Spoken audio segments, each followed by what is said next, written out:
All right, hello and welcome once again to Flights of Fandom, the show where we create improvised fan fiction using tabletop role-playing games.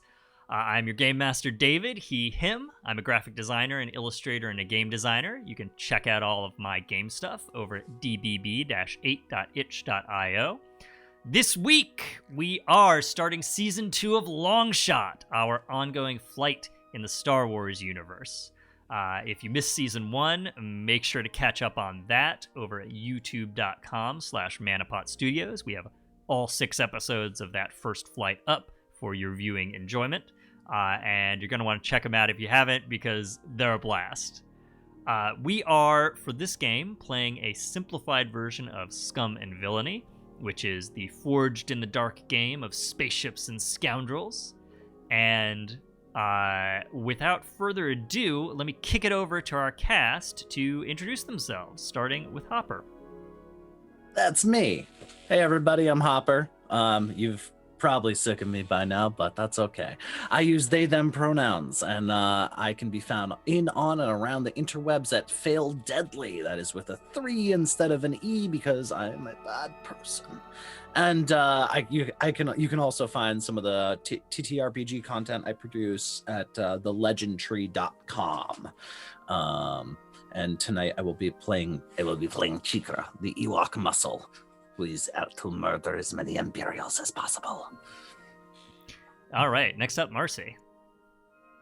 Hey y'all, I'm Marcy, aka Experimental Madness. You can find me under that name most places around the internet except for Twitter, where I'm never on there, but in case you are looking for me, you can find me under the username Marciful.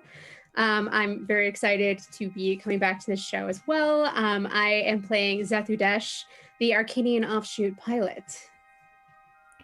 All right, and down to Wesley. Hi everyone, I'm Wesley. Any pronoun will do. You can find me around most places on the internet as Horniest Lobster. And today I am very excited to be back on Flights of Fandom, reprising the role as Dr. Gom Pilsnerg, a human imperial doctor. Sure. And last up, Puja. Hello, friends. I'm Puja. I was here last week as a Velociraptor, and now I'm doing something completely different. You can find me on Twitter at Puja and on Instagram and in the Twitch chat today as the Jabberwocky. Sarcastically was the old one. And I'm playing Ahesha again, and both of our pronouns are she, her. Great. And with that, as we are in our Star Wars stream, let's kick it off with the opening crawl.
And from there, we move down across the stars to see a large asteroid slowly tumbling through space.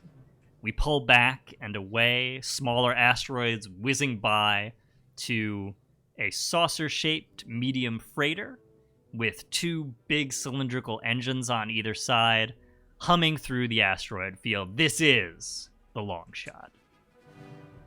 We go into the Longshot's cockpit, where we see the Ewok Cheekra at the helm, with the purple astromech droid R4LS beside in the co-pilot's seat. Cheekra, who do we see here piloting our ship? I think for once Cheekra's not in battle armor, you see a small gray-furred Ewok with who seems to have replaced their recently their hood that they lost in a speeder incident not too long ago, and also misplaced a paw. They have golden eyes, a rust brown hood, and like kind of, if you're familiar with like Rex animals, so fuzzy, like kind of curly gray fur, like looks very fluffy. But also has a massive burn wound running from the left side of their ear all the way down into onto their shoulder arm area that's exposed. And just looking very intently and trying to fly with one paw. Yeah, so Cheekra, you have at this point one intact paw and one paw sort of contained in some sort of mechanical device that is sort of on the end of your arm where your other paw was until very recently.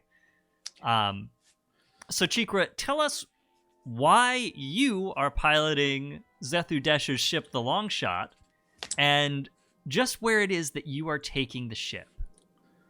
Well, after our most recent incidents and acquisitions of certain children, we kind of needed somewhere to lay low. And Cheekra's parental instincts kicked in.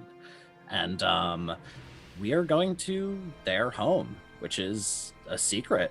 It's this is where they live with a bunch of other refugees from the devastated forest moon of Endor. Ewoks all. Yeah. And, so tell us a little bit about Geode. Geode is technically named G3 Delta -O, which is a former kind of potentially calm, or maybe it might have been a Black Ops station. It is a hollowed out Imperial base made from an asteroid, just kind of chilling in pretty far the fuck from anything.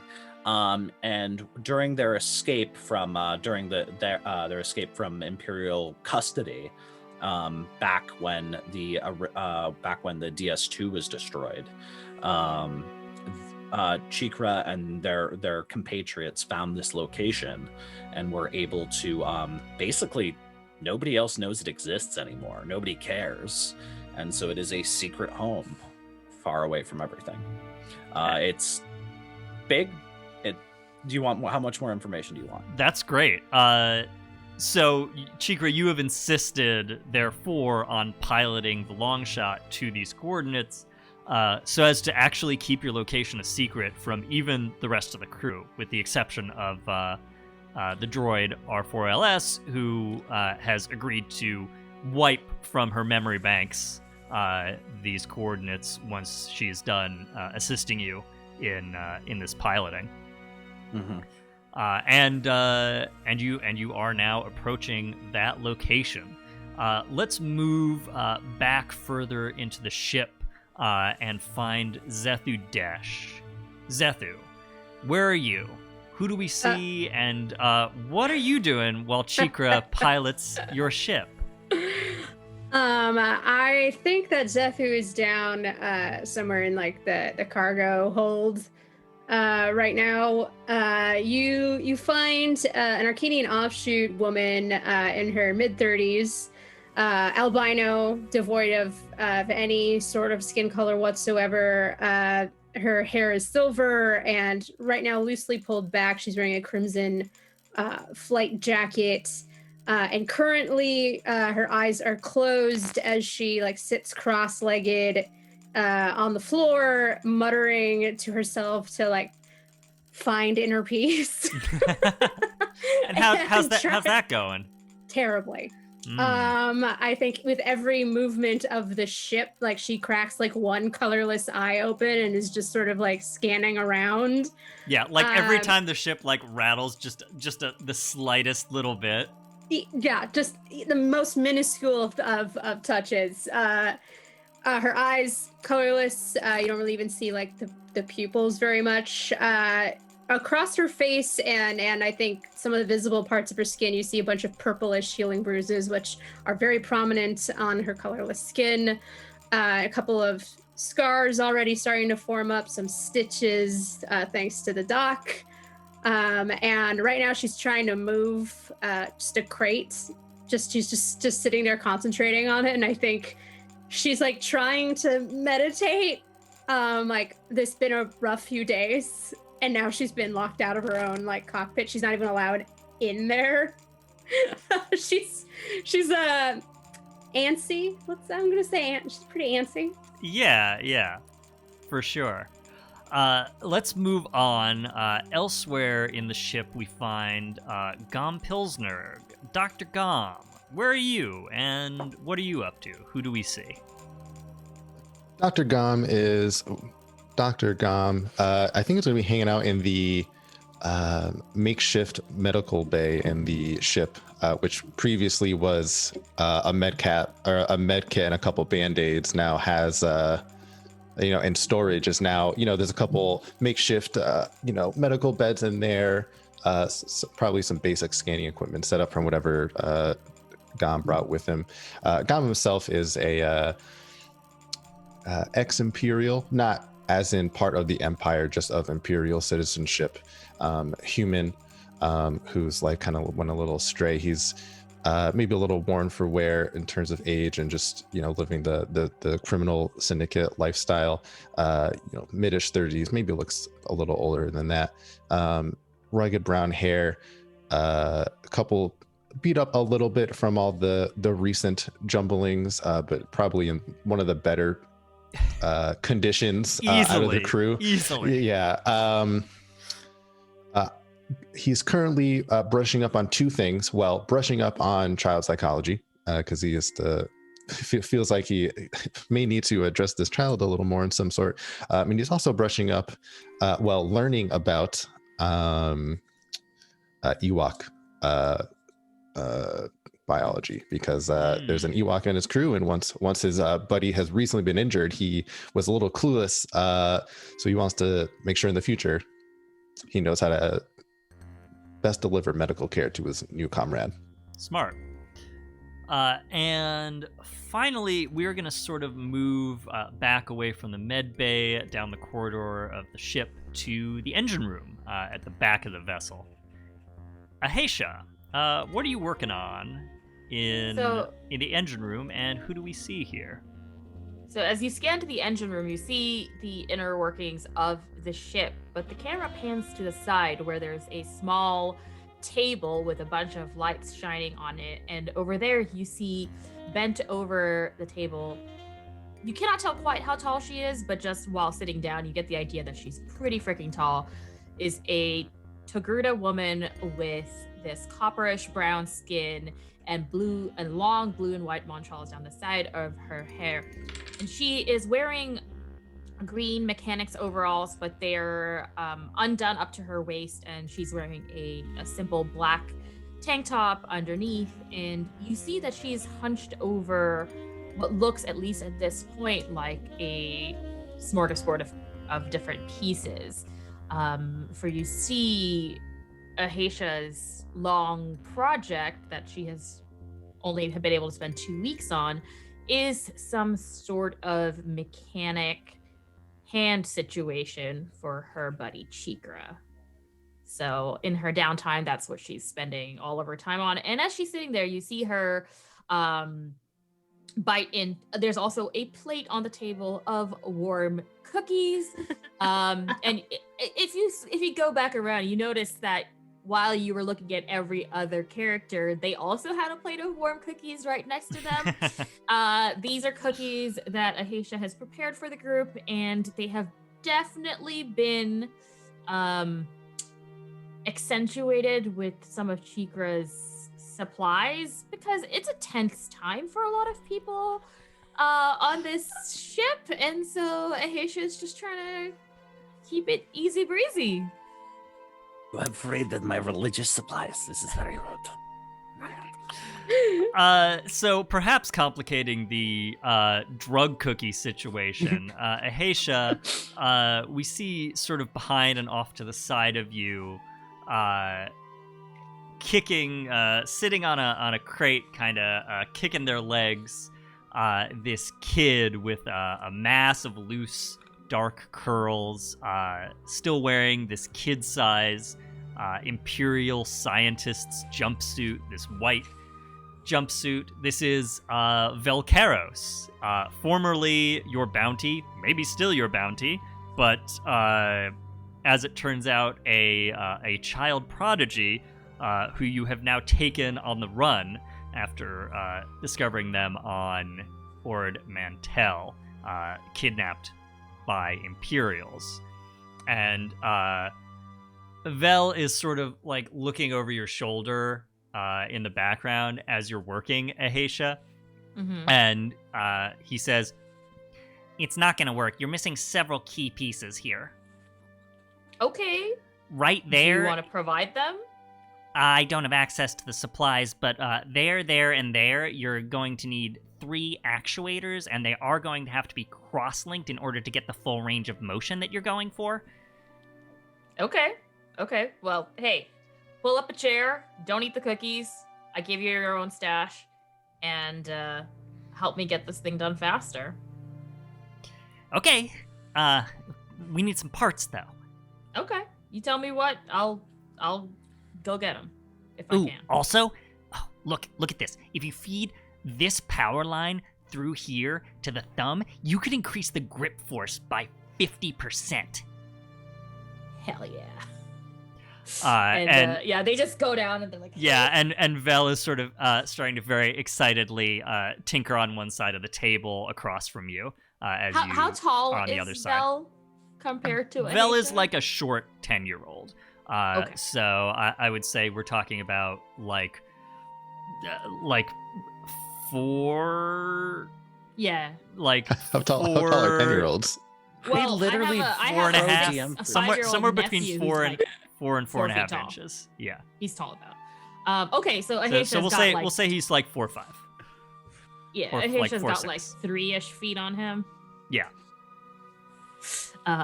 So I can.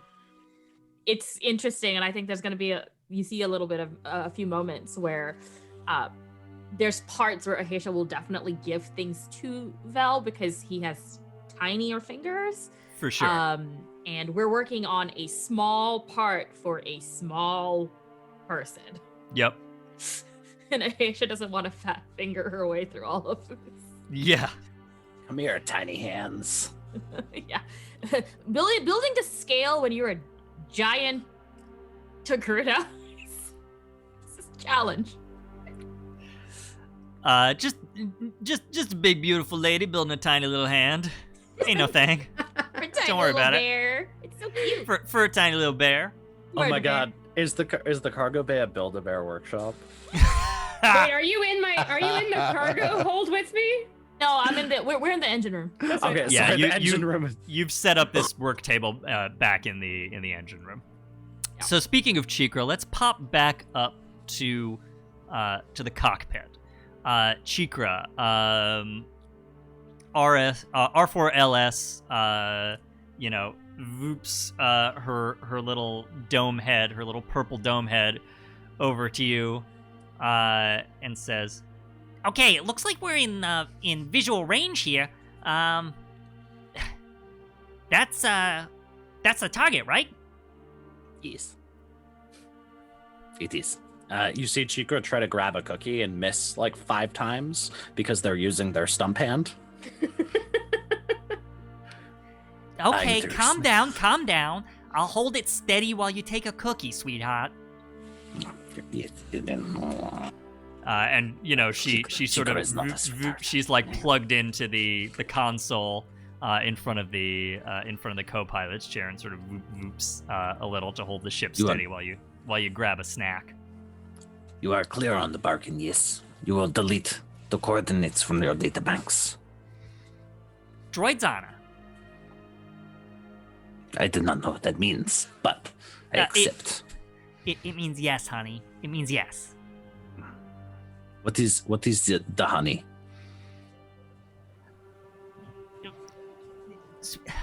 I'm not. You're a tough nut to crack. You are trying to crack Cheekra. Listen, it is really throwing me for a loop that you have a looser grasp on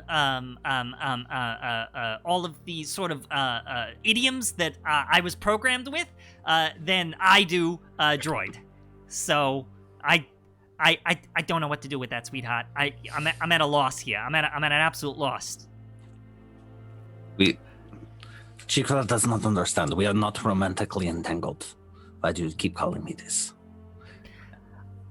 I'm gonna keep driving, honey. And Again. with that, Cheekra, R4LS just kind of turns around, looks straight forward, focuses her little droid cameras forward.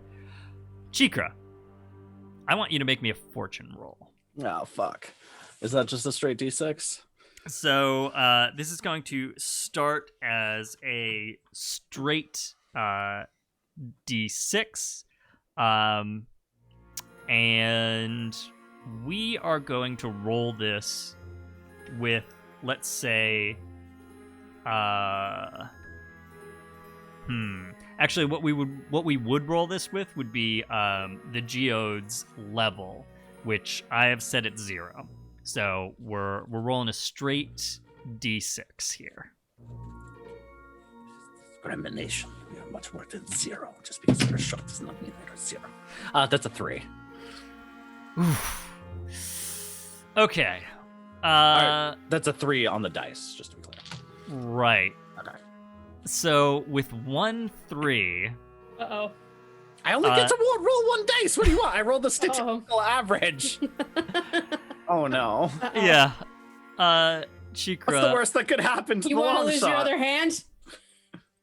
With Come and get it.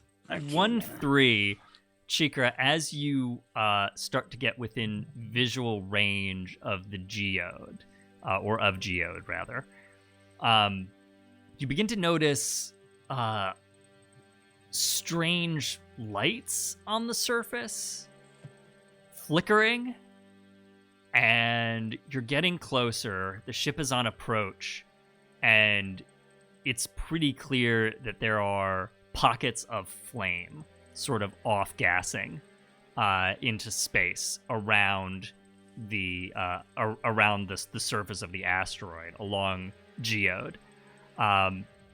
And as you approach further in, you can start to see there's kind of a convoy of small, there's just small dots at first coming out from geode in your direction.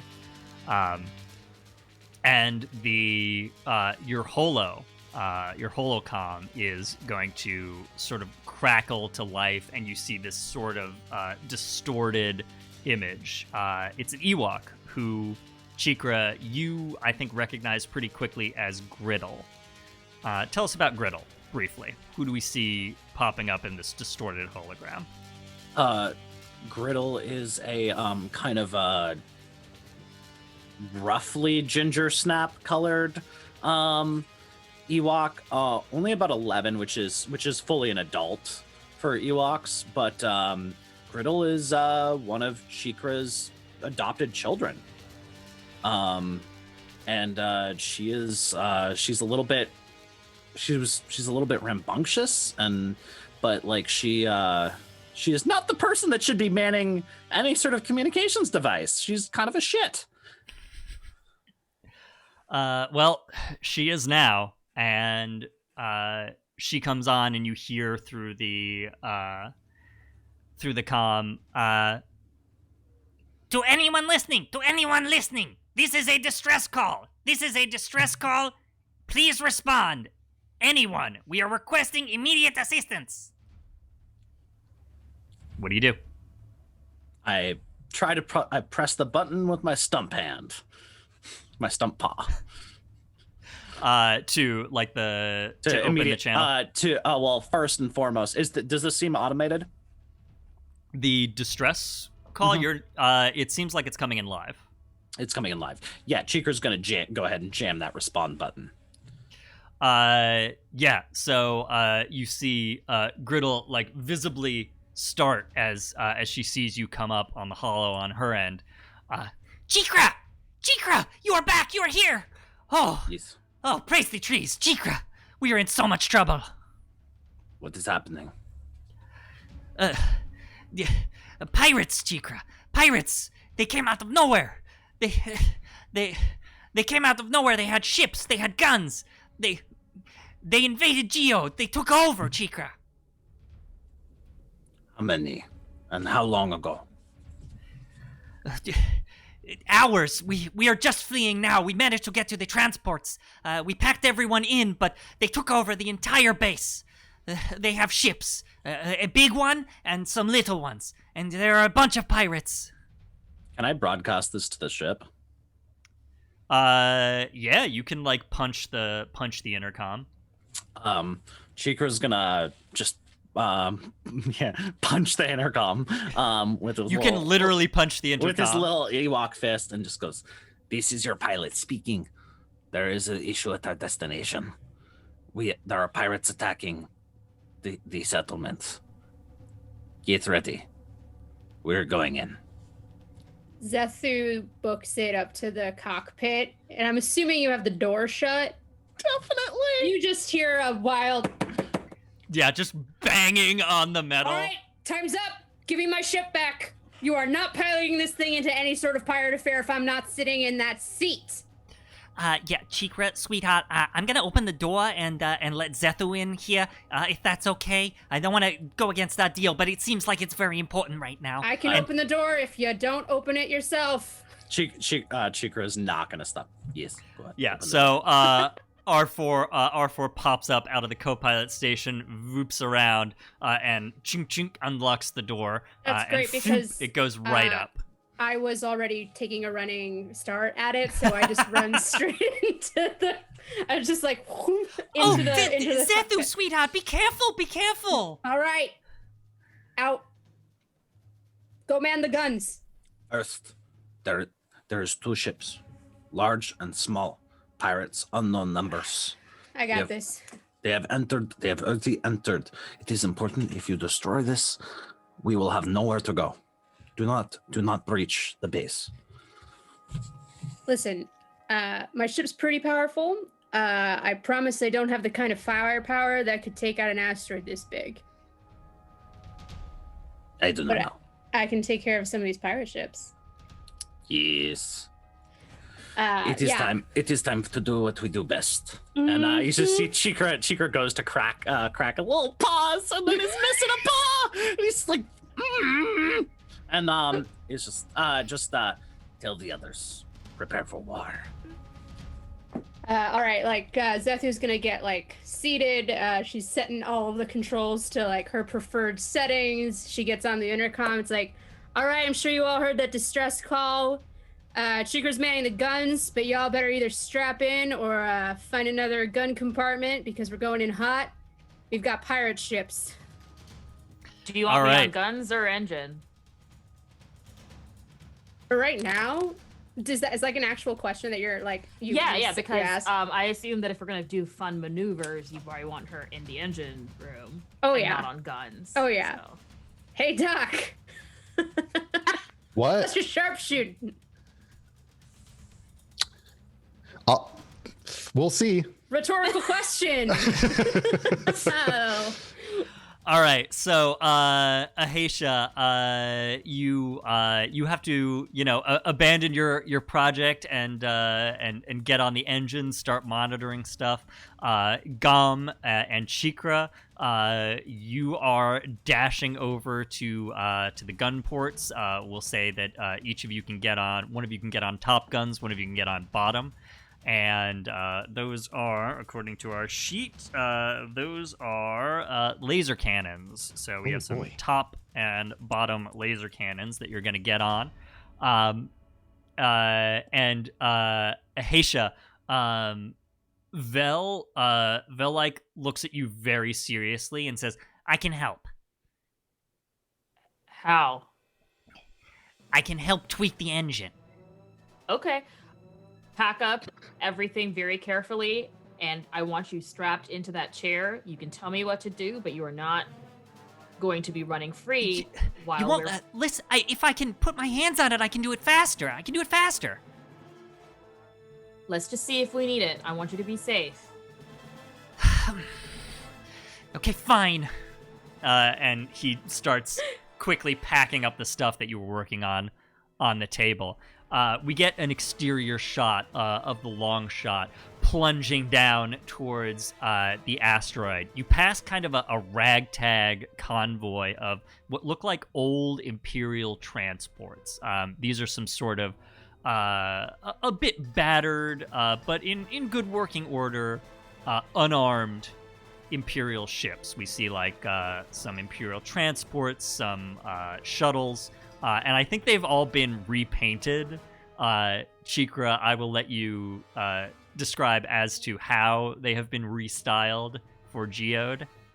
I think they've been restyled with this is very much Ewok art. They've just been Ewok arted all up in this shit. It's a lot of like kind of pictogram style stories.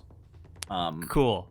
Yeah, I actually like imagine that you would actually have painted on like the story of like the Death Star arriving above Endor and the fight with the Imperials and, you know, the aftermath and the debris raining down on Endor and your ragtag tribe's flight from Endor and your discovery of Geode and all that is like in these sort of beautiful Ewok pictograms that are covering the surfaces of these Imperial crafts now.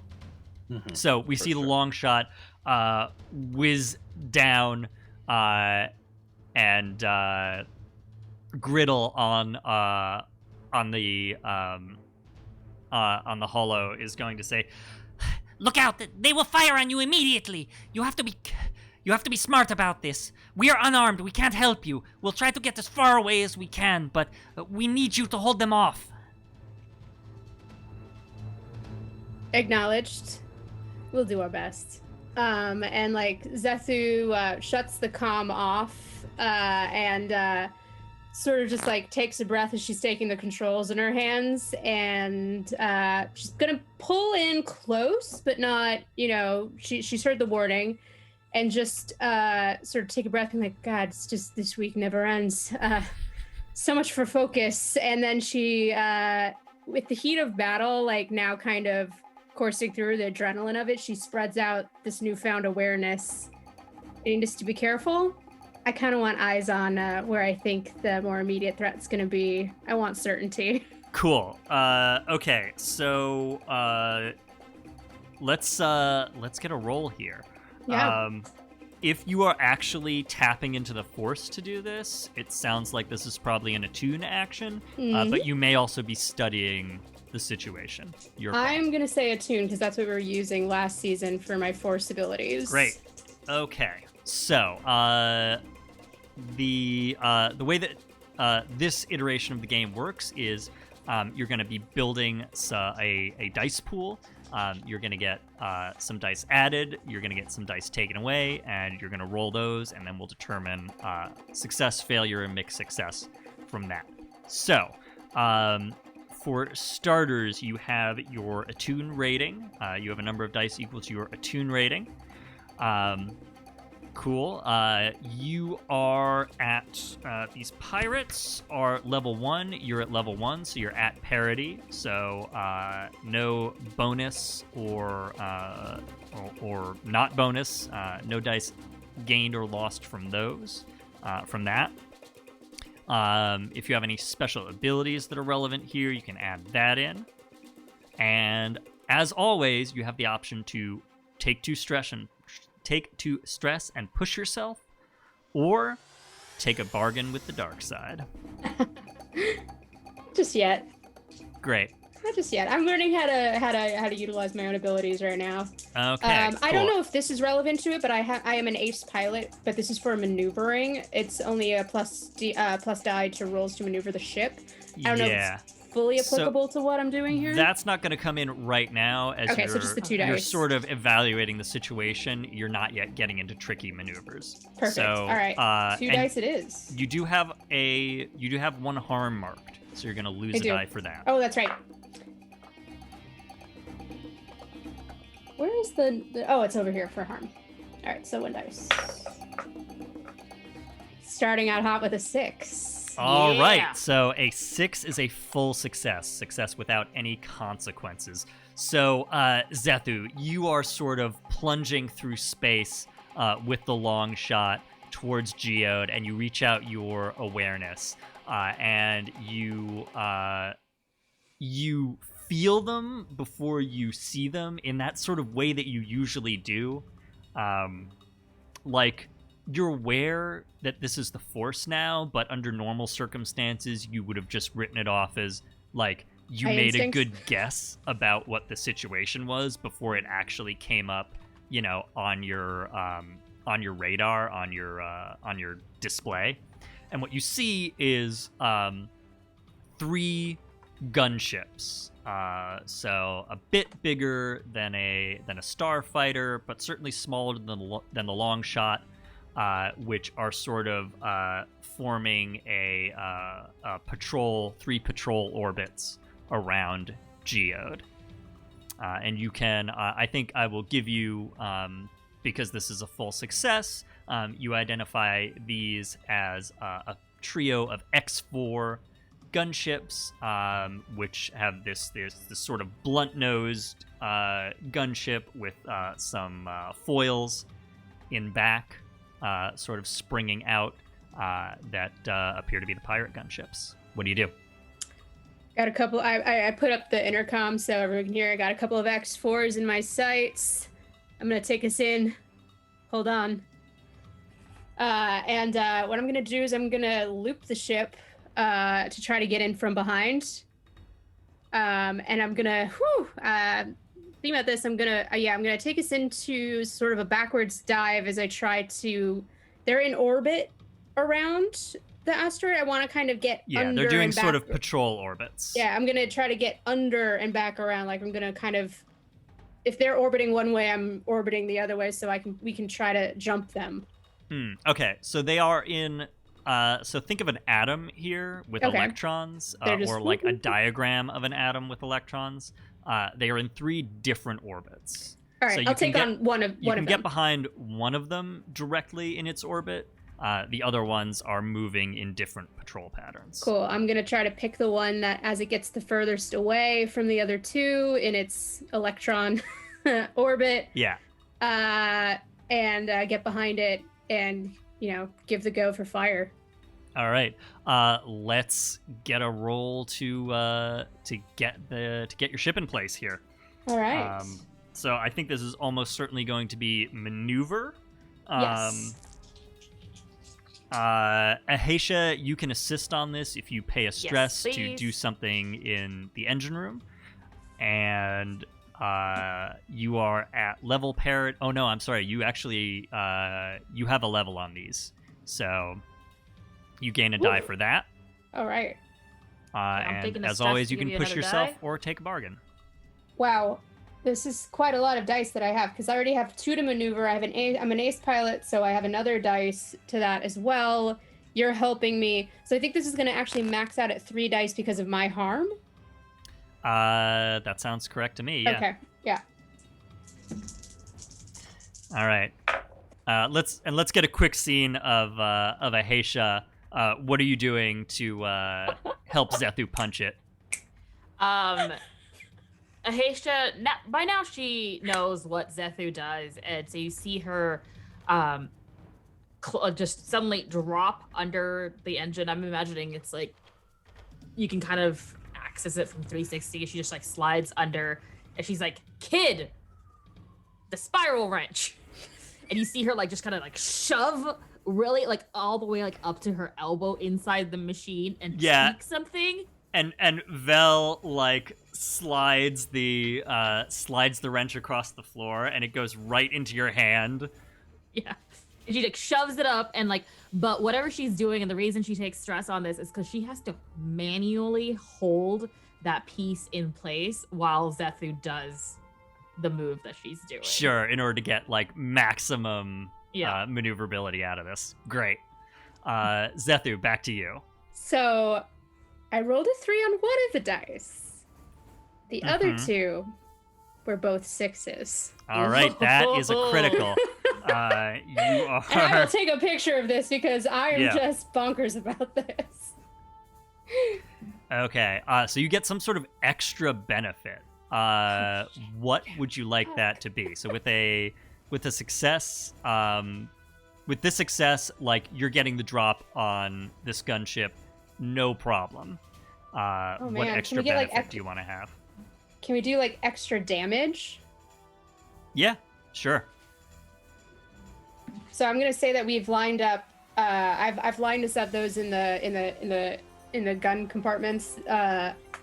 We are like perfectly placed to fire on their engines. Perfect.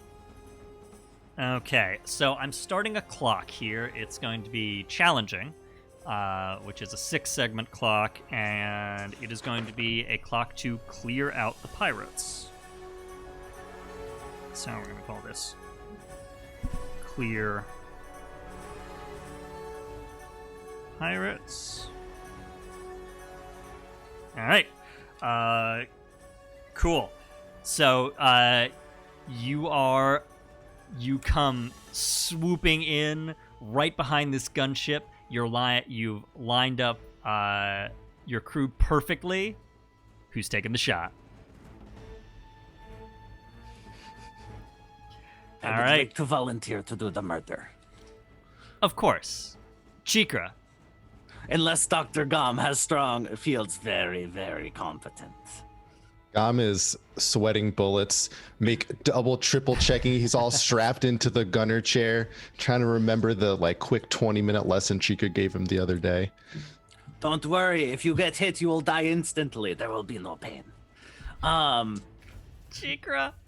All right, Cheekra. I think we want a skirmish roll probably to. All right, so that's fire the laser guns. How much harm? Okay, so you have 1 level 2 harm. So you're gonna start out with 1 die for each dot you have in skirmish. Okay, so that's 3.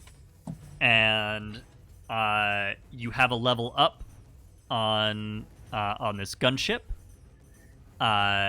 which brings you to 4. You have assistance from Zethu's maneuver, which is going to bring you to 5. And then you're going to lose 1 for your harm, so you're at 4. Okay, I'm comfortable with that. Cool. Let's roll them and see what happens. Let's see if the fuck dice can do their job. Not fantastic, but that's a 4, a 4, a 3, and a 1. Okay. Or, in this case, for chat wondering, the fuck dice. Great. So we've got a mixed success here. So I think the way that this is going to go down is you're going to get a shot. You are going to be able to take this gunship out, but one of the other ones is going to be fast enough to get a shot on you. So, Cheekra, tell us what we see as you blaze away at the Longshot's laser cannons. I think so. You just see in strapped into actually oddly comfortable. These gun pods are not comfortable. Think the classic B-17 where people are they have to wedge themselves into this ball turret. Sure. For Cheekra, this is actually fucking great. This is real comfortable. This is perfectly spacious. What are you guys talking about? And you just see Cheekra's little just kind of grimacing little Ewok bug eyes and snaggle fucking teeth, and just kind of as the whole the gun apparatus shakes. Yeah. What color did we decide that the lasers were on the Longshot? Red? Green? Not remember. I think were they? You have my permission to retcon. I feel like they're I think red. I think we Said red. I think That Great. you seems said red. fitting. So we see red. We see the red light, the sparkles of red light flashing in Cheekra's eyes as the long shot comes blazing in, cannons firing straight up the rear engines of this gunship, which spectacularly explodes. And I think you can.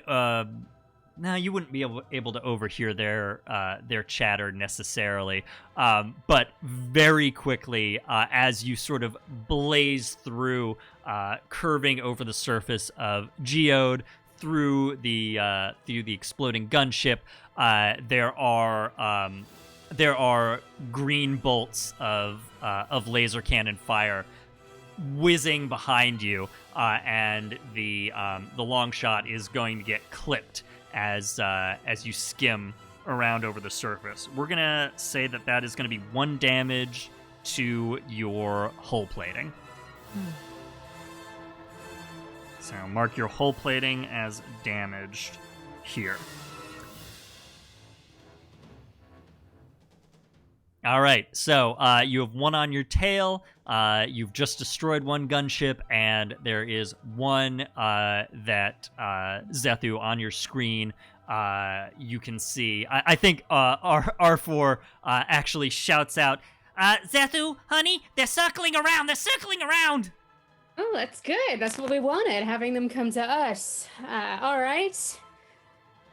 Give me one. Just be careful, sweetheart. Just be I'm careful. Always careful. I have a computer up. I'm always careful. Come a little closer, and then I'm gonna tilt the ship so that it's on its side and blast straight through, down the center of them. And I'm gonna fire the forward guns that I have access to. Just as I'm peeling through them to see if I can at least scrape off some shields as I'm getting into position. Cool, great. Let's get this could either be a maneuver for the maneuver or a skirmish for your gunnery. I'm going to actually say skirmish because I have another special ability for this, which is called Keen Eye, and when I'm firing ship guns or making trick shots, which I would say this is both. I get a die for that as well. So I might as well go for the skirmish. All right. So which in this case will actually be reduced down to 1 dice because of the harm. Yeah. So I think it actually cancels out because you have a level up on the gunships. 2 dice because of being awesome. Do you want to push yourself or take a bargain here? Oh, stop saying that every time. Is this what Jedi feel like all the time? Where there's I am a simple bargain merchant. I am simply presenting you with opportunities and options. Not today, Space Satan. I kind of want to know what the opportunities are. Sure. I didn't say I was a Jedi, y'all. Here's the bargain I'll give you. Zethu's way too interesting to be a Jedi. Thank you. The bargain that I will give you is you can get the extra die on this, but the pirates will have manned the base defenses, like the ground laser cannons, or the laser cannons that are attached to the asteroid. Ooh. So you're going to be under threat from those. I think I'm gonna say no to that and trust in my own force abilities. Okay, roll it. Mixed success with a 4 and a 5. Okay, mixed success. So I think with a mixed success, you will be able to get you'll be able to get a hit on one of them, but it's not going to take it out. Right. So, I'll take it. All right, cool. But that will mark a segment on the clock for you. Yay! Just 1? Yep. Oh. All right. What does that put us at? So We you've still marked have- off 2 segments. So we have 4 more. Yep. So, Zethu, tell me about this maneuver. Yeah, I'm literally like tilting the ship slightly on its side. Is that because like the Lancer is it's not quite Millennium Falcon class, but it is in the same family of ships. Right. It's a So flat boy. Flat. Knowing this, it makes it easier to do these types of maneuvers. So I was waiting for them to get as close as possible. I saw a small window of opportunity between the two ships, so I tilt quickly and slide on through, firing as I'm going, maybe trying to clip some of the shields or just the wings. Again, always trying to fire, like get from behind, rather than be directly in front of their weapons. Since we don't have those powerful weapons, but if we can line up correctly, we can be devastating. Yeah. So that's basically you're like, what I'm doing here. You're basically playing chicken with them here. Yeah. And so you whip the long shot through the gap between the two oncoming gunships, peppering them with little bolts of red laser fire. Some of them definitely hit. You can see sparks flying off the hulls as you blast through and off in the opposite direction. Infinitely better than meditating.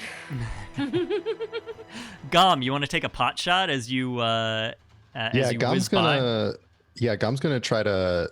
Gom is super in his head right now, as he does in combat situations. Valid. And he's gonna, assuming he's flown with Zethu before, he knows what she likes to pull, so he's gonna assume she's gonna try to get close for something crazy, and use that in his mind. Oh, that's closer distance, so it's an easier shot. He doesn't know; he's just guessing.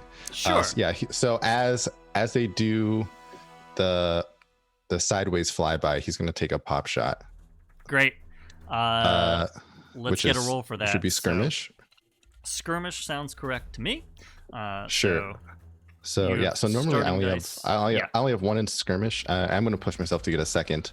Not that it matters mechanically, but I'll use the power. I'm not a doctor, but to roll with operator, which would mechanically be the same result in terms of dice, but in his mind he's just like, this is just like surgery. You have to be really precise and really have a lot of control. Except if you miss, you don't only kill one person, you actually die, so don't miss. And he's just like, don't miss. You've used a surgical laser before.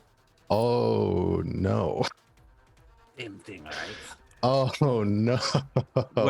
What are we looking at? The worst possible roll you can get with 2 dice. Oh no! Snake eyes? Oh no, snake eyes, baby. Oh, okay, no. Cool. Doc throws up everywhere. Again. Oh. Oh god. All right. So so I think the way I want to manifest this for Gom is you're on the sticks. Zethu does this crazy maneuver, and as you're trying to shoot and like concentrate on one thing and the ship is spinning around, you are going I'm gonna give you one level 1 harm, as you are now sick to your stomach from trying to keep your eye on the ball while everything in space is rotating all around you. Oh, Doc. Gom just cannot have a good combat. He just can never do it. He just gets so nervous. Oh, I love him though. All right, and the ship whizzes past the gunship, firing a couple of stray laser bolts, and once again your holocom crackles to life. A much clearer image this time. Ahesha, tell us about Tarsi. Oh shit. So, you see on the holocom somebody pick a race for me. I don't know Star Wars races too much. All right. Do we want an alien race? Do we want a human? What are we Caden was thinking? human, right? Caden was human. Yes. So let's go with not human. Okay. What is I have Zabrak. my stupid Zabrak is good. Zabrak. Yeah, I love What's Zabrak. a Zabrak? I need to Google this. So Darth Zabrak Maul. is Darth Maul. Darth Maul's species. Oh. With I don't know why I with a just bird. did this. Like that would explain Yes. anything. Give us those zesty Zabraks. Yeah. Are they always red and black, or do they get other color? No, variations? there's other No, there's- I colorations. believe that wide I believe range. the markings, like the patterns, are always black, but the They could- underlying skin is has a pretty wide range. There's yellow and orange. Yeah. Okay, so let's go with orange. Great. You see a Zabrak woman with black and orange markings on her face and this very blunt bobbed hair pop up on the hollow, and she has fun. Let's go with yellow eyes, and there's this glint of mischief to her eyes. She's one of those people who couldn't look innocent if her life depended on it. You look at her, Hopper's like me. No, worse. It's like, but no. She's just one of those people, whether it's because of the assumptions people make because of the color of her skin and her heritage or something else. She's just one of those people who gets misinterpreted and mistaken constantly. And when she pops up on the hollow, the expression on her face doesn't do much to she looks like a schemer as soon as she pops up. Yeah, I think instinctively most people who don't know her will definitely be like, and yeah. I think that you only probably see her from here up, so that's pretty much all you get. So this bust pops up on the hollow of this Zabrak woman, who says to you, "Attention, unidentified vessel. I don't know who y'all are or what y'all are playing at. This here's Tarsi Ruman of the Hondo O'Connor's pirate fleet.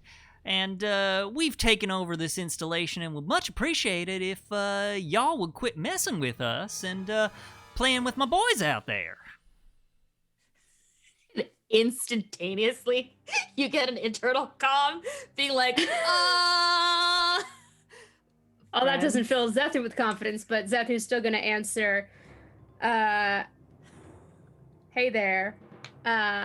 Unfortunately for you, we kind of need access to this asteroid, you know, friends of friends and all that, and you seem to have made yourself quite comfortable decimating their little house here, and well, let's just call this an unfortunate coincidence, but I'm gonna need you to get the criff out of here. Oh, well, that is a damn shame, that is. Hey, listen, I was hoping that we could work out some sort of arrangement where, you would leave, but now you're telling me that we have to leave, so that seems like a definite conflict of interest, and we're gonna have to blast you right out of the sky, so... You are welcome to try. Sorry. Tell them I will eat their liver with a light Ahesha says, pate. I don't know if it makes a difference, but I know Tarsi, and let's just say things didn't end in a way that she liked. Just to be clear, Zethu puts a pause on like the external comm and goes, "What about that piece of information makes you think that I'm gonna want to relay that to the person that just threatened to blow us out of the sky?" I don't know, maybe she wants revenge in person? I don't think she knows that you're on the ship, and the way that you're talking, I want to keep it that way. I don't know. I could say hi. Maybe you could... Hey, moment of surprise. All right, it's not like things can get worse. Hi, sorry for keeping you on hold. That's fine. I can stay on hold for as long as I like. I am going to have my boys continuing to shoot lasers at you, though. Of course. I'm dodging fire as I'm having this conversation. I mean, business is business. I know how that goes. Believe me, I do. And I would rather not be doing this. But it seems that we might have a friend of yours. Hopefully a friend of yours. I'm actually not quite sure. But there's a request from oh, I'm gonna regret this already. An Ahesha Laluar is on this vessel. Do you two know each other? Because I'm getting a lot of mixed signals here. Ahesha? Yeah. Ahesha's on your ship? Yeah. Is this gonna make you want to blast us out of the sky like faster, or maybe we talk? Well, I'm really going to enjoy salvaging this vessel. I'll see you never. And she hangs up. Good talk. Good talk. Good talk. Good talk. Thank Ferric. And with that, you have another hail of laser fire coming in your direction, and I think that's where we're gonna take a break. Yeah. When we come back, folks, we will continue this exciting and now romantically complicated space battle. So, we are in orbit around Geode, this big asteroid out in the middle of nowhere. Cheekra's sort of cobbled together tribe's adopted home, which has been assaulted by and taken over by, we hope temporarily, pirates. The pirates, we have just learned, are under the command of one Tarsi Ruman, a Zabrak woman with whom our own Ahesha Laluar has had a bit of a previous dalliance, which did not end well. And Tarsi, now working for Hondo Onaka's pirate fleet, is dead set on taking over this base, and now that she knows Ahesha is in space above her, shooting that ship out, the Longshot where Ahesha is, out of the sky, because, you know, a heart scorned. So we see the Longshot blazing through space over the surface of this asteroid. These two gunships, these two pirate gunships, coming up behind in formation in hot pursuit. Ahesha, let's cut to the engine room. What are you doing? Ahesha's, I guess their internal comms are just on, so she says, Zethu, get ready to make a real quick turn. I have an idea. Love it. And she points, she's like, hey kid, do you see that panel over there with the blue tape on it? Oh, yeah, sure. 3 cookies if you can figure out what I'm about to do. And she climbs out from under the engine and basically puts one foot on like a random metal bar that probably shouldn't have her weight on it, and then climbs on top of the engine and starts reconnecting holes. And essentially what she's gonna do is shift all powers into a single thruster and cut it to one of them, so we can make like a real quick hairpin turn. And while she's doing that, she's just like, You're manually rerouting plasma to the main thruster while the plasma lines are live? That's so cool! I feel like Zethu is still on the general intercom and being all like, all right, I think I get what you're putting down here. And you can just hear like the gear shift go, yeah. and then like as like just one starts heating up. Listen, you have to do what you have to do when you've got a crazy X trying to blow you out of the sky. And I would like to rig my way forward, because I have a special ability that says when I act to tick a clock with rig, I get to fill one additional segment. Cool. That is awesome. So, yeah, so this maneuver will get you, if it's successful, will get you 2 segments closer to clearing off these pirates. Okay. So I have 2 dots in rig. I Great. am willing to take another stress to push myself. Okay, so you can take 2 stress, push yourself, and you're up to 3. Do I take 2 stresses to push myself, or You 1? take 2 to push yourself. 2, okay. Yes. You out-level these gunships by 1, so you can take another die for that. And by my count, that puts you at 4 for your pool. Yes. Roll 'em. Ahesha doesn't have any harm, so except possibly what's coming her way. All right, we've got 2 5s, a 3, and a 1. Okay, so that's going to be a mixed success. I'm going to say the result of this will be able to tick one segment Okay. on the clock, Right. but you're not going to be able to get the other one that you would have otherwise been able to get. What does this maneuver look like? This is, I think, Zethu is going to be the one who has to pull it. But essentially, I described like she is pulling, using brute force to move, as the kid said, like things that are powered up and reconnect them. Yeah, these are balancing like, on top I'm of imagining it. these like big, beefy cables with like, you know, glowing ports on the side where you can like see superheated plasma flowing through these, and you just like have them in your hands, and you're just like, you know, muscles straining as you just whip them around and manually just like manhandle them into a reconfiguration. And honestly, if Darcy could see her, she might reconsider trying to shoot her out of the sky for this display. Oh yeah, it's hot as hell.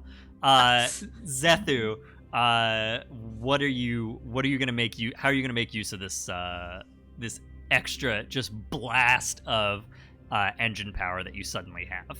Yeah, well, using that, since you rerouted it to just one main thruster, I'm going to use that first to make a sudden sharp right, and sort of goad a couple of the other gunships into following me, because only a totally, truly unhinged person would do what I'm about to do, which is use the additional thruster power to fly into the asteroid field. All right.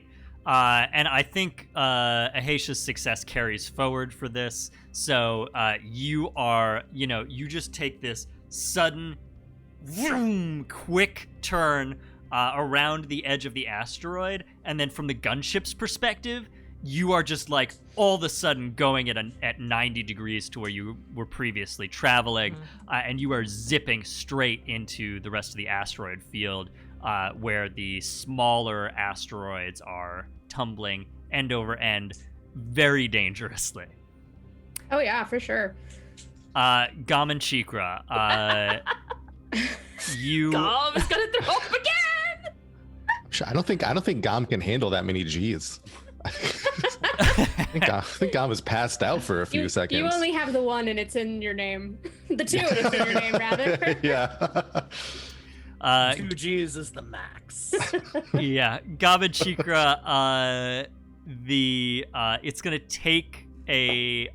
take a second for the gunships to sort of catch up to you, and in that time, both or either of you could try to position yourself for a really good shot when they sort of come much more disorganized in a much slower, more less angular maneuver around the asteroid into your field of vision. What do you want to do? Could Gom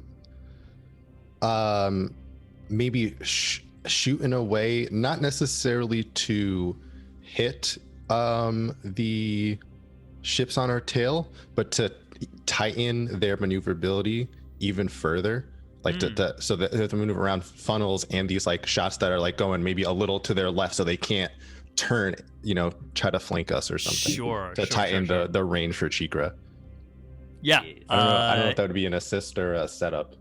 I think we can just call that an assist if you want to pay 1 stress to get that done, and then we'll kick the assist over to I would Cheekra. absolutely love to not have to roll skirmish. Great.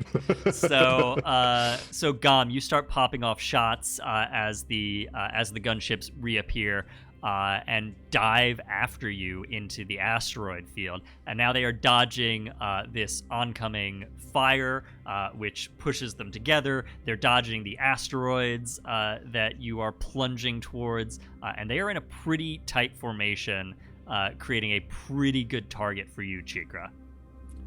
All right, so if they're weakened or vulnerable, my Predator ability kicks in, and I get a +1 dice, which will put me at, if I'm not mistaken, based on that assist, at 6 dice. So you have 3. You have 3 in skirmish. You're getting 1 because you have a level on these ships. You're getting 1 from Gom's assist, and you're getting 1 from your special ability. Cool. You're gonna take 1 off for your harm, and you're at 5. Can I push myself? Yeah, totally. Okay, I'm gonna take what is that? That's 1 stress. 2 stress. Two to push. 2 to push. I'll take 2 stress for 1 die. What's the worst thing that can happen? I already have a point of trauma. Nothing bad could possibly happen. All right, so that'll put me at the 6 total. All right. That is. Okay. So that's 2 6s, a 4, a 3, and a 2. 2 6s is a critical. You're gonna be able to tick 2 more clock segments and get both of these gunships. 1 more. Okay. I have not been keeping up my clock segment properly updated. We have 1 more. All right. So yeah, I do you want to describe this, David? Tell me what it looks like as you. Oh, I think as the Longshot plunges into the asteroid field, and these gunships come following in, and Cheekra, you just open fire and rain holy hell on them. I think we see Gom's blaster fire or laser fire coming in from the one side, kind of forcing them to go closer to the asteroid, and then Cheekra's fire shooting straight down the middle, obliterating the first one. The second one tries to dodge out of the way, and you just watch the one of the engines clip this asteroid, and it disintegrates at the speeds we're moving. Yeah, it's just boom, and this huge plume of flame and debris streaks out along the side of this asteroid as the engine clips. And with that, the base is now unguarded. All you have to do is get in and clear out the pirates who are in there. I think at this point Zethu's going to take the ship around and heading back towards Geode. But as she's maneuvering through like the debris of the ships and smaller asteroids, like she opens a comm channel again back with Tarsi. Yep. Hey, it occurs to me. I didn't actually introduce myself, and that's so rude. I'm so sorry. Just, things get lost in the chaos of battle where you're trying to, blast us out of the sky. How's that going for you, by the way? Well, it seems if we want to do blasting, y'all are gonna have to come down here and we'll blast you face to face. Oh, that is something I'm looking forward to immensely, especially since, your boss kind of owes me. Hondo owes you? Oh, yeah. Like All I said, right. I didn't introduce myself properly. I've never heard of you. I doubt you've heard of me, but I'm Zethu Desh. He's reneged on 3 deals off the top of my head, and in one of those, tried to sell me back to the damn Arcanians. So I'm not feeling very generous here. That's Hondo for you, darling. I think so. So, you could leave. Or we could kill you. Hey, gonna turn that one right back around? Same to you. I just took care of a lot of your petty gunships up here. I promise that me and the rest of the crew were a lot more deadly face to face. Are you trying to hit a roll here? Are you trying to? Yeah, I'm trying to command. I think? Command her into turning tail and leaving. Yeah, cool. For sure. I'd like to assist. I also, this is kind of interesting. I want to put a little force bump into this.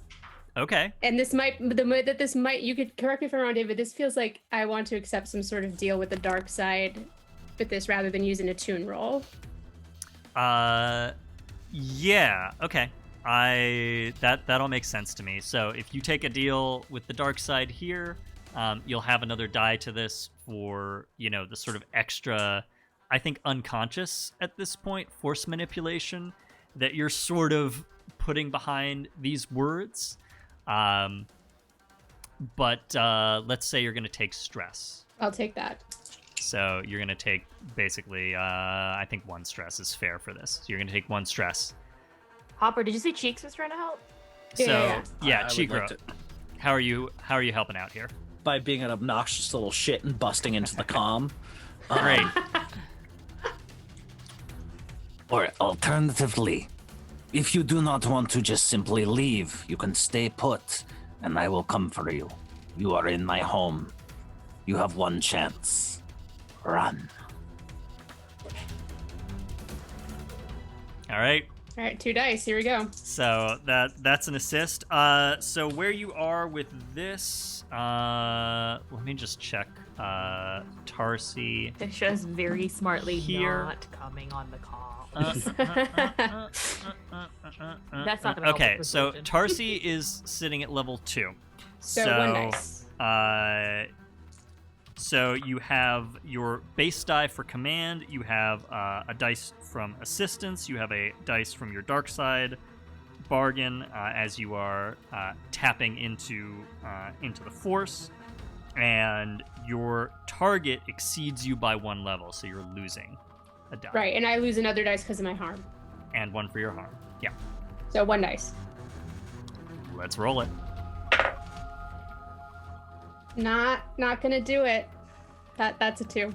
Okay. With a I yeah. haven't learned force manipulation yet, in my defense.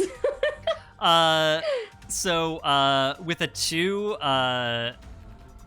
Tarsi's gonna say, "Oh, y'all got one of them little teddy bears on your ship too. That's adorable, that is. Hey, why don't y'all come down here and dance? I'm sure Ahesha can tell you what kind of steps I like." Click. All right. We're going in, folks. And I'm going to take us back in for a Cool. landing this time.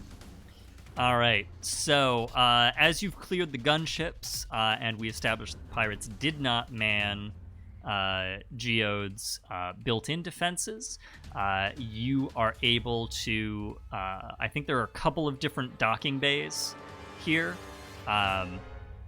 Cheekra, what is the one area of Geode that the pirates would need to hold in order to essentially have control of this installation?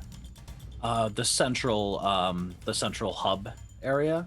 Basically, when they moved in, they cleared out. The Ewoks demolished about 7 floors of facility to create a space where they could grow trees.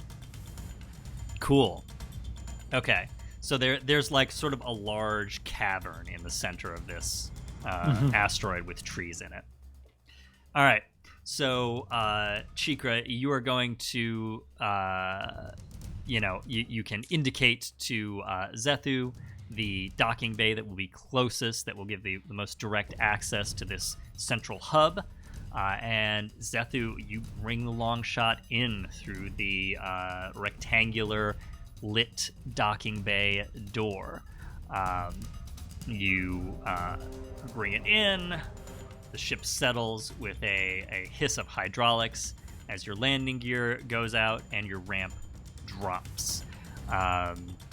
You have, I think, a second or two to disembark. What are you going to do? All right. We have no indication of how many are actually out there. None. I need some kind of a battle plan here. And I'm saying this like as I'm strapping my blaster pistols on, checking my vibroblade. Yep. Yep.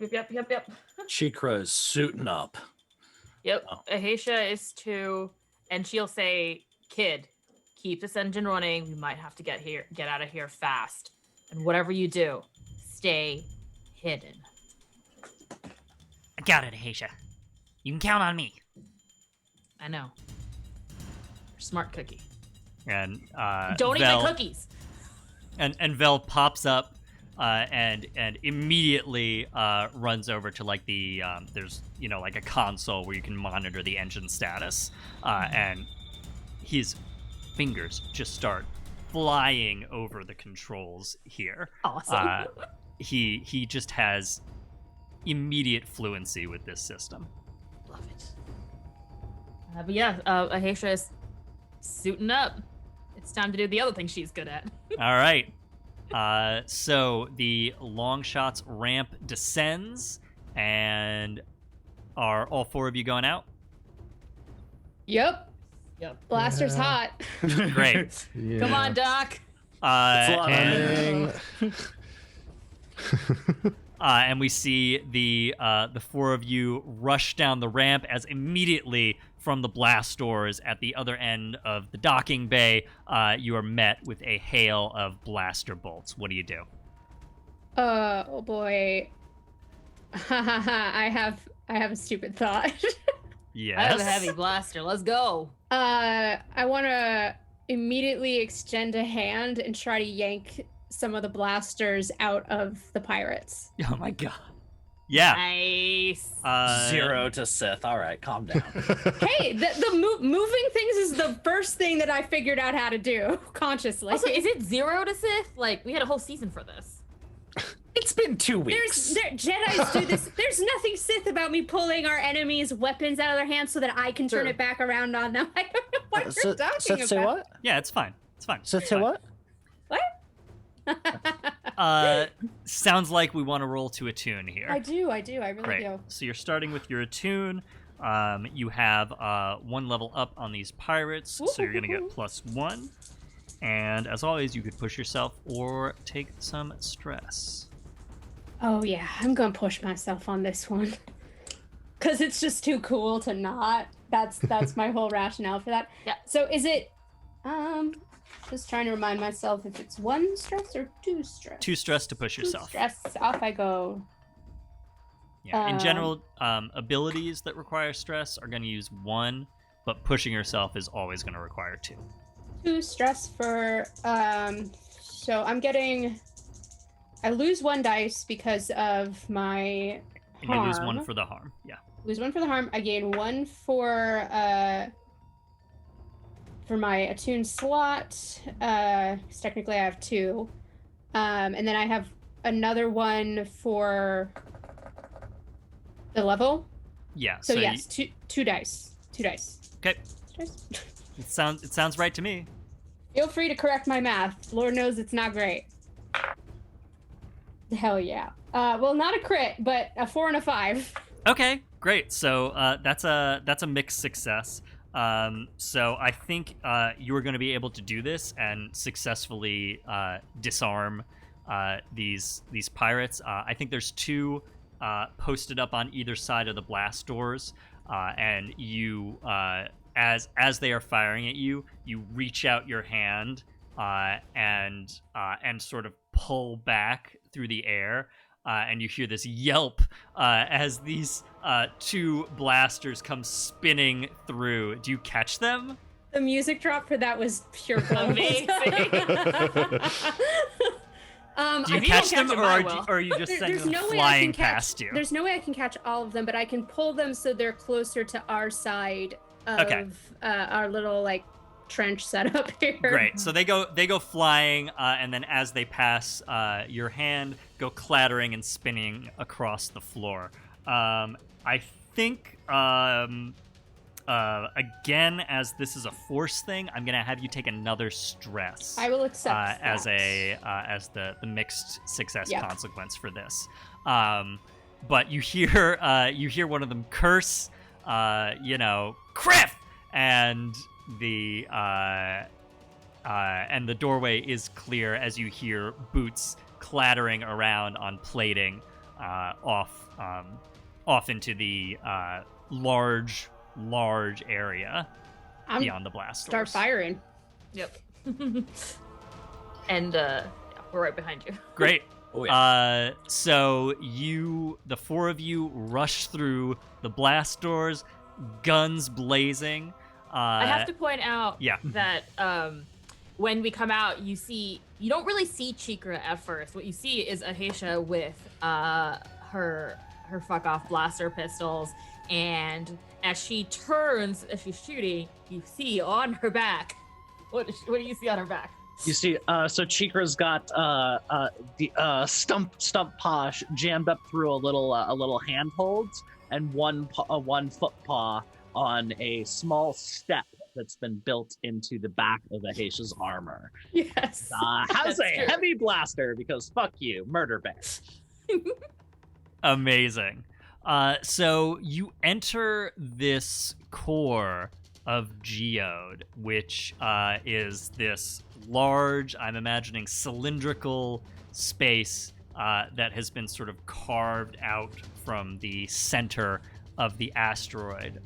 There are a number of walkways on successive stories around the edge, and you can see growing up from the bottom of this big sort of atrium what are these trees have been growing for a few years, so some I would say some medium-sized trees, 9 of them.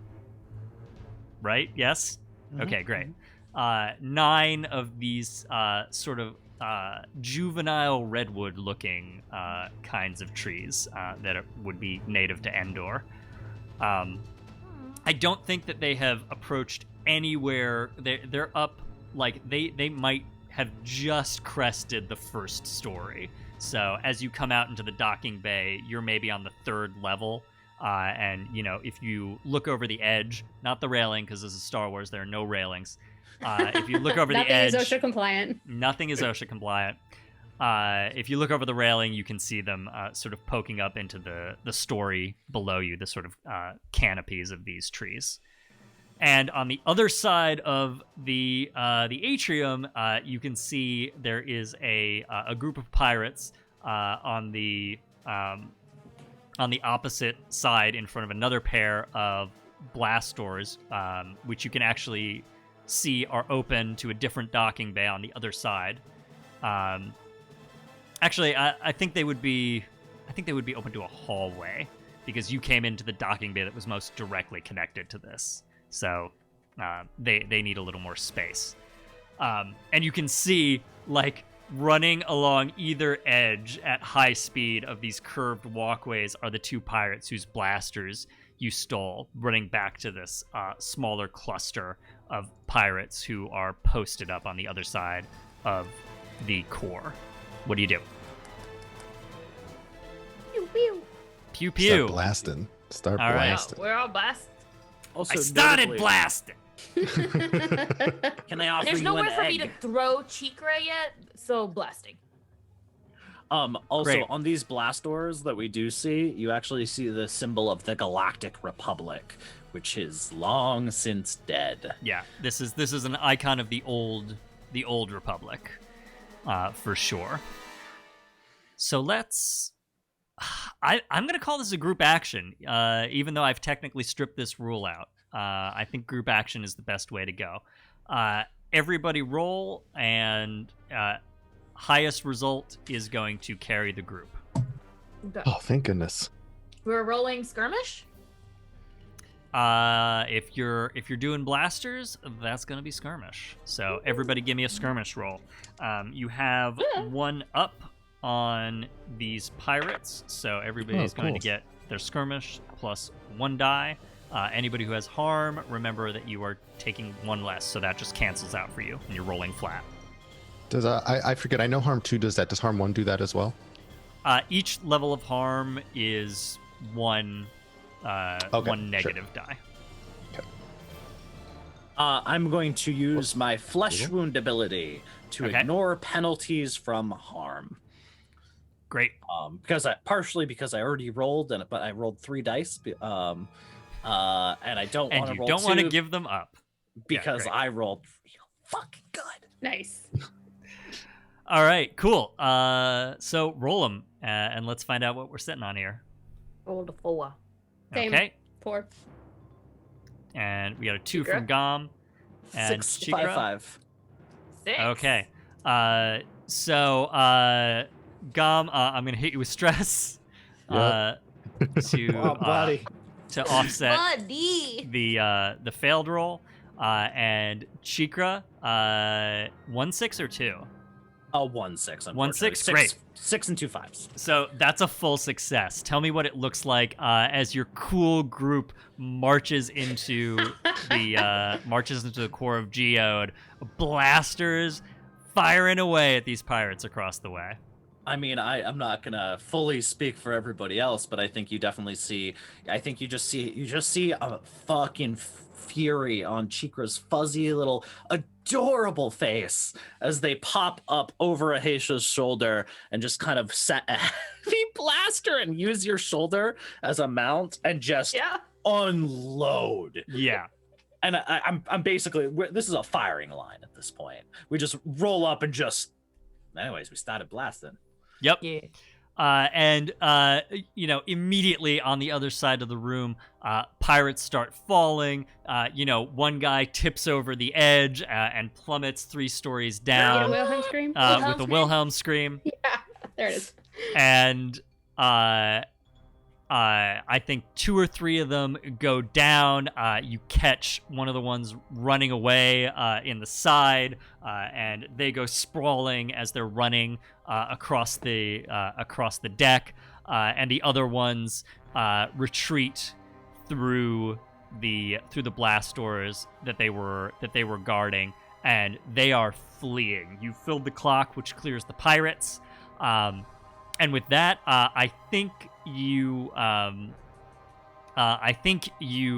get an announcement on on Geode's sort of internal comm system. You hear Tarsi's voice coming over, like booming over the loudspeaker. Well, Ahesha, you have found yourself an interesting bunch of folks.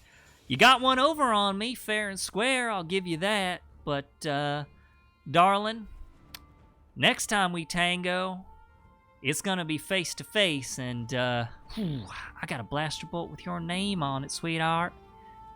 And she clicks off the comm, and I think you can hear across the way from, like, a distant, docking bay, the sound of a large vessel starting up and heading out.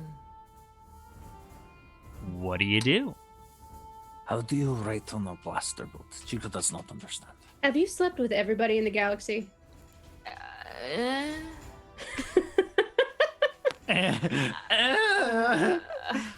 Well, I will say that unfortunately, it's not the first time I've heard that, and not just from her. Well, I think she misses me. I'm sure. Hey, everybody wants to be unforgettable, right? Zethu's like giving you this like, it's just this serious side eye. As she goes, Cheekra, you want to let your family know it's safe to come home? Are we sure that all the pirates are gone? Nope, but that just means I can have some fun while the rest of your family's coming home. I was gonna go make sure they're gone. Yeah, what do you mean by fun? This is my mean, home. Respect it.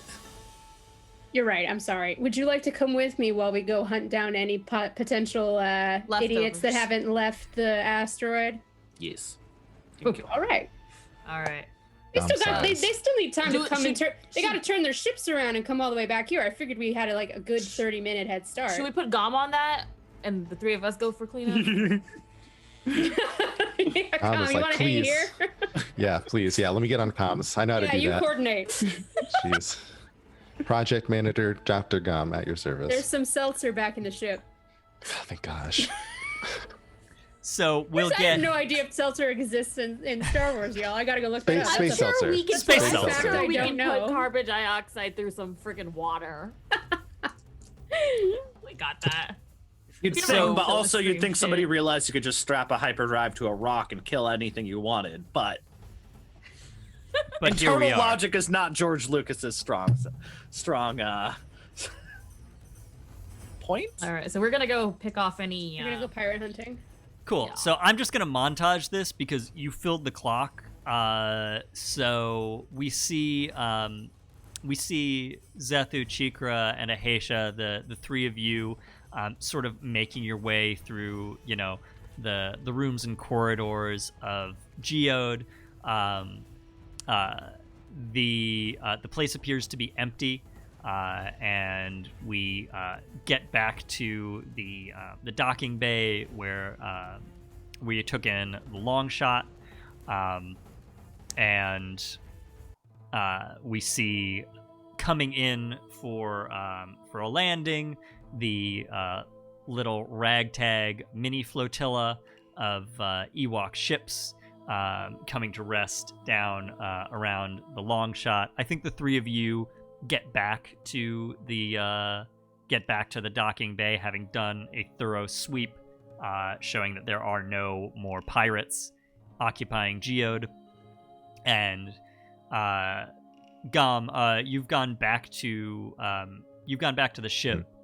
So we'll say you're at the landing ramp, at the Longshot's landing ramp, and the three of you enter as the Ewoks begin to disembark, and immediately there are Ewoks rushing towards Cheekra, and you see the following. You see the following Ewoks, Cheekra. Bana is there. Ricket is there. These are two adults, if you would care to describe them. Fucked if I wrote a description for him. So this is off the top of my head. Bana appears to be I don't know. None of you know what Ewoks are. You can't. You have no idea who. They're Ewoks. They look like Ewoks. You're not sure about any genders or whatever. But Bana has like kind of this black and gray striped fur, and Ricket appears to is kind of a cinnamon brown. Bana's pretty chunky for an Ewok, and Ricket is a little bit almost a little bit wispy. All right. And I think you see Cheekra just kind of tosses Ahesha this heavy blaster and just kind of toddle runs over to the two of them, and just they kind of all collectively hug in this. Yeah, and you embrace in the landing bay. I think Haki and Agar, the two of your Ewok kids, are gonna run up and glom onto the pile. Bana, I think Bana will speak first. Oh, Cheekra, it is good that you are here. We missed you. You showed up just in time. Yes. This is. Oh, everybody froze for me. Fuck. Well, you didn't freeze for us. Nope, we can still hear We're you. still here. Oh, now you did. Now they're Oh busy. no! We lost them. Oh, they're back. Oh, Okay, we can see Hopper. Can't we cannot hear hear you. Hopper. Unmute yourself. I don't. Yeah. There you go. Ah! there it is. Ah! Which is the exact noise that all the Ewoks make as you joyfully embrace. On some yub nubbing. Oh my god. Yeah, my internet was just like, you know what? Be really fucking funny. Fuck you right now. Yeah. So Bana says, Cheekra, it is lucky that you were here. How did you know that we were in trouble? Cheekra did not know. This is luck, pure and simple. When did they get here? Just before you arrived. It is good that you showed up when you did. We did not think we were going to be able to retake Geode. Oh, this is very bad. This is very bad. Is everyone safe? Everyone is safe. Except... Cheekra, what Ewok do you not see in the crowd? Oh, the one you didn't mention. Kaz. All or right. Tidzel. I'm not sure. Actually, you didn't mention two. I didn't mention either of those. Don't make me choose which child I'm gonna not have. That's fucked up, dude.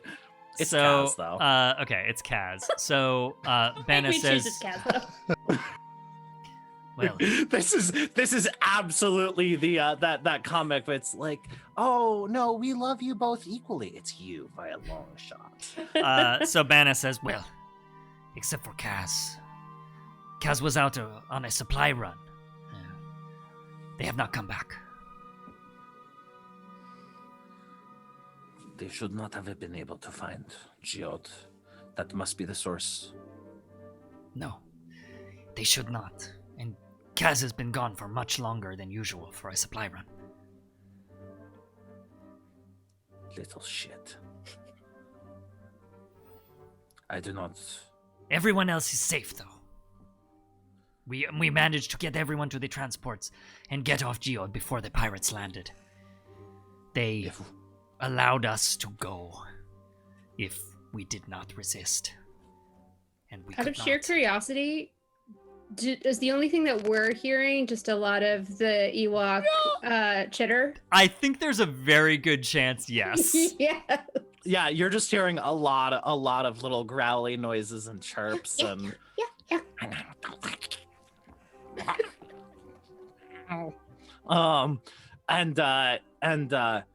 And Cheekra just looks at her and goes, if these ones came, more will come. Yes. This is what I am worried about as well, Cheekra. We are not safe anymore.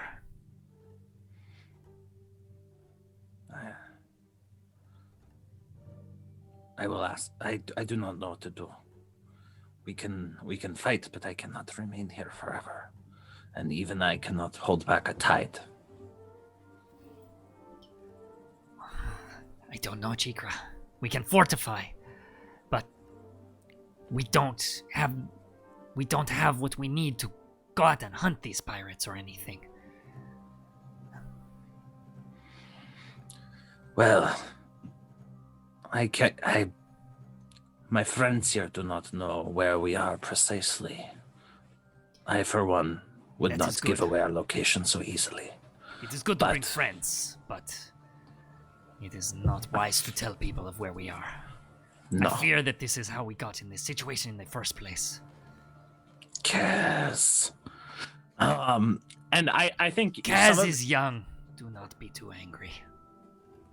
He is 10. He knows better. And I think well, I guess probably Ahesha and Zethu, you have like a bunch of young Ewoks looking at you because they have never seen another species before. And Ahesha especially, you just like, I think probably this is probably Hacky has wandered over and is just looking up at you with these big giant Ewok baby eyes and is just looking up. Hey, buddy. And Cheekra's gonna beckon you guys over. Come. Zethu's gonna like awkwardly sidle away from the babies. Well, I think Ahesha's tall enough to where like they might be able to just go under her legs if like they come. So she's just like whatever. I mean, they're like She just step over them. they're like yay tall. Yeah, she steps over them pretty much. And I think as you're moving over, you hear pounding, like jumping and pounding down the ramp is Vel. That was the coolest thing I've ever seen in my entire life! Wow! Oh, that was amazing! Ahesha, the way that you rerouted the thing through the thing and the plasma coils, and you must have been pulling 5 Gs, but the dampeners didn't give out. They absorbed the whole thing. And you know what? We could actually tune those so that you could pull up to 10, I bet, in a tight spin. And if you had an inverter coil, we could probably hook that up through the other. That was so cool! Kid, if you can get my ship to do that, you can stay. There's just a Hey. sea of Ewok eyes staring at this right now. Hi, hey everybody. Hi. Cheekra's folks. Yeah, they look like there's a bunch of Cheekras. That's cool. We are of Ewok, not Cheekra. I am Cheekra. Cheekra is me. So, did you blast them all? Oh yeah. Yeah. Well, I mean, most of them. Cool. The So is pirates this? Are we going to be able to lay low here, or what's going on? Is that cover kind of blown? I do not know. One of my children, the middle one, is missing. What is it? And kids lately. He is a shit. But that is the only way I can think that these pirates would have gotten the location. This is secret. You are the first outsiders to ever come here. Invited. But now that others know of this location, it is no longer safe. I must figure out what to do. Both for your family and for us. Yes. Because, we're probably going to be hunted by both sides of the galaxy at this point. Yeah. And some pirate friends to boot. Seems like it. I am not worried about us. I am worried about mine. And Cheekra kind of gestures with a stump paw and a regular paw at this fucking horde of goddamn Ewoks. There's like 300 Ewoks in this bay. Yeah, they're starting to, trickle out back into Geode and sort of see if they can undo whatever damage the pirates did while they were briefly occupying the base, get everything up and running again. But there are a lot of Ewoks in this docking bay who are starting to trickle out.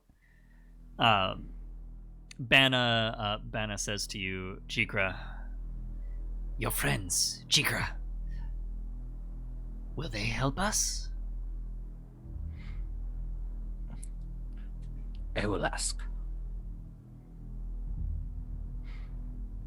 This is my mate, Bana, and this is Rekit.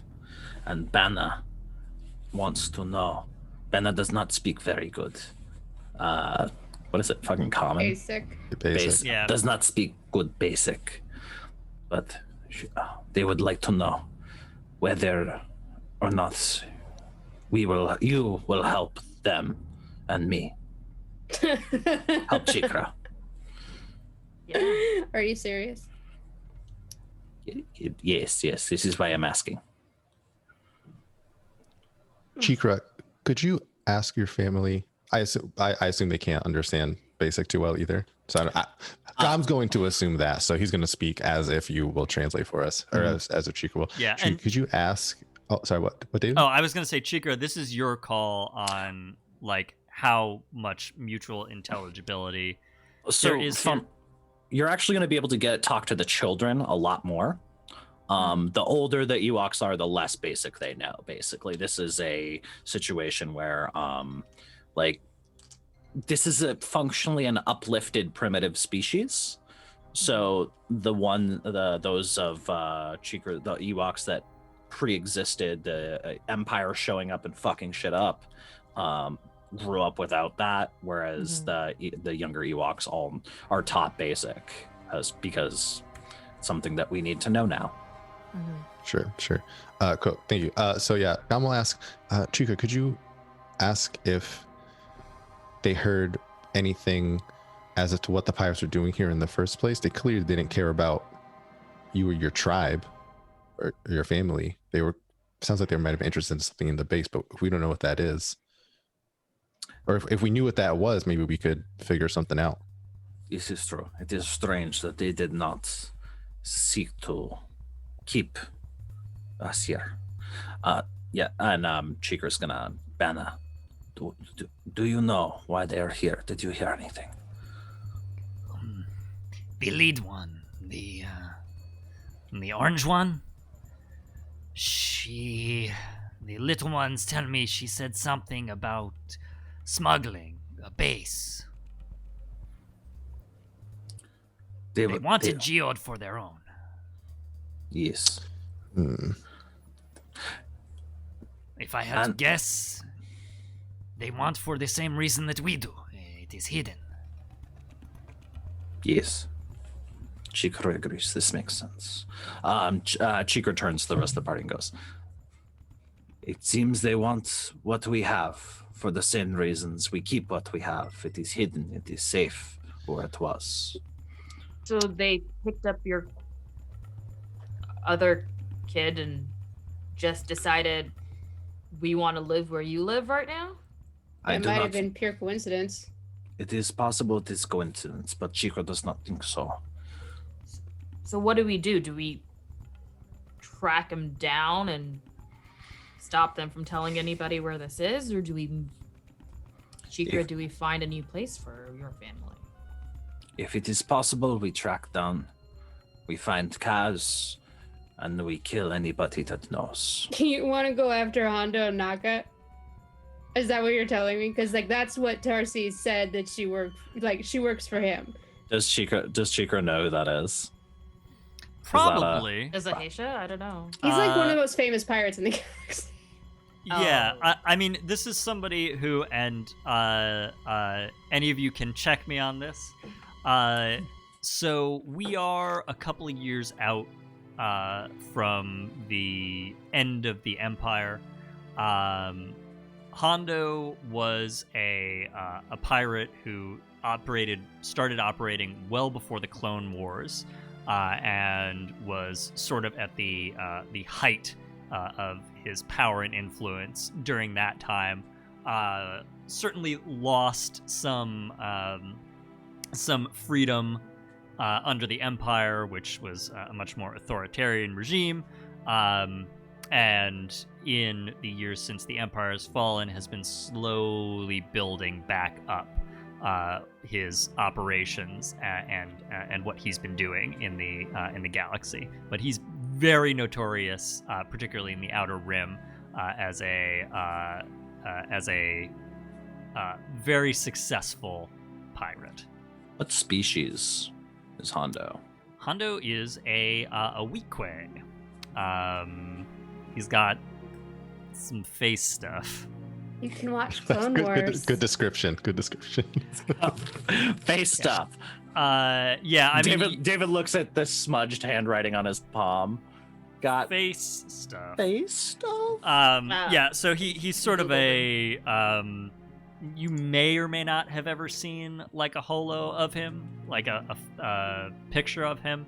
If you had, you would see a sort of a gray-skinned, kind of a bit more wrinkled than human looking guy with some sort of face appendages, almost certainly wearing goggles and some sort of fancy helmet. Zethu, how likely is it that this information has spread beyond Ahesha's former partner? Just call it Marcy, it's okay. I mean, if Tarsi said that she was here on behalf of Honda's business operations, I mean, I bet credits that he already knows where this place is.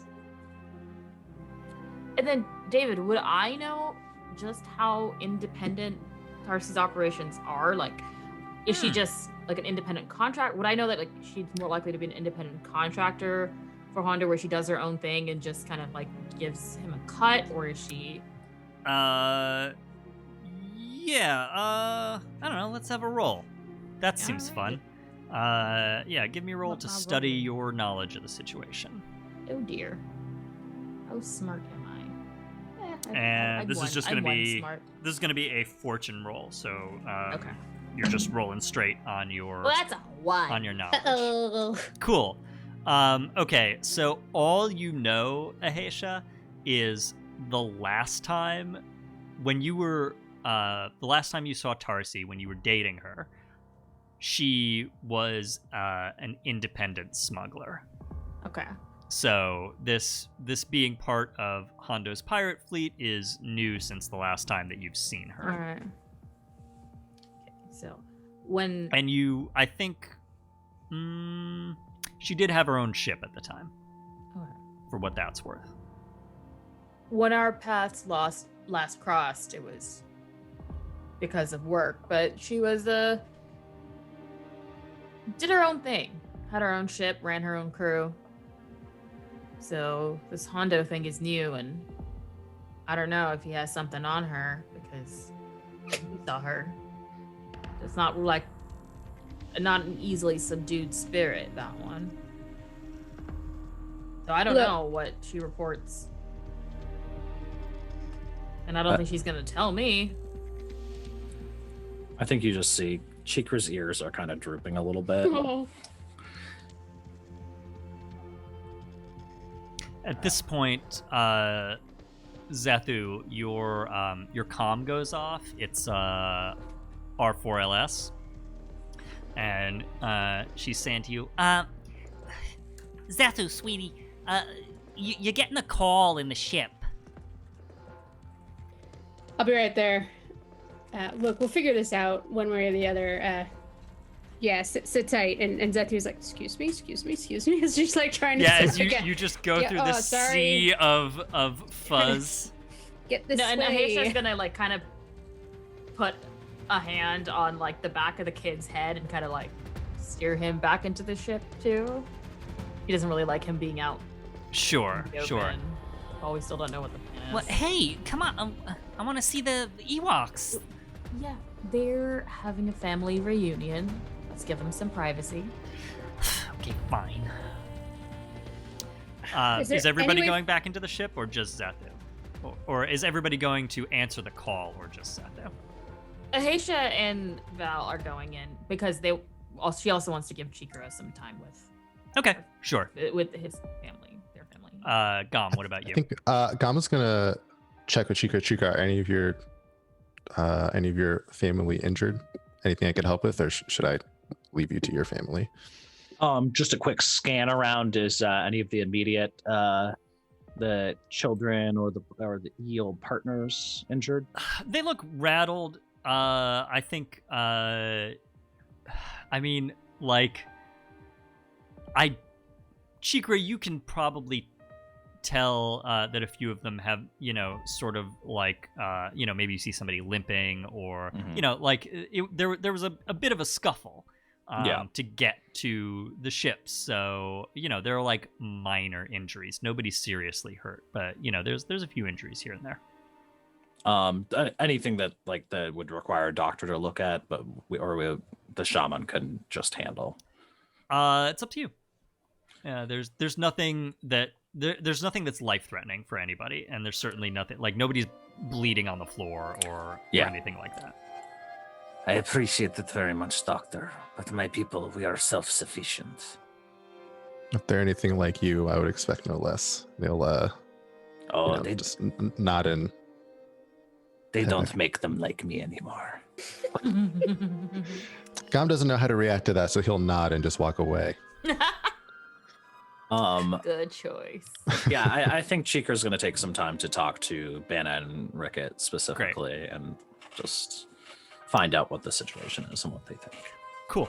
Okay, so Zethu, followed by Ahesha with Vel, and Gom, you come back into the sort of main area of the Longshot, and R4LS is there, and she brings up the holo projector in the main area, and you see, standing before you, Festus Riggs, your theoretical boss, proprietor of Riggs Acquisitions, a big human in a duster with a mustache and goggles up on his head, sort of standing there, arms crossed, with a grumpy look on his face.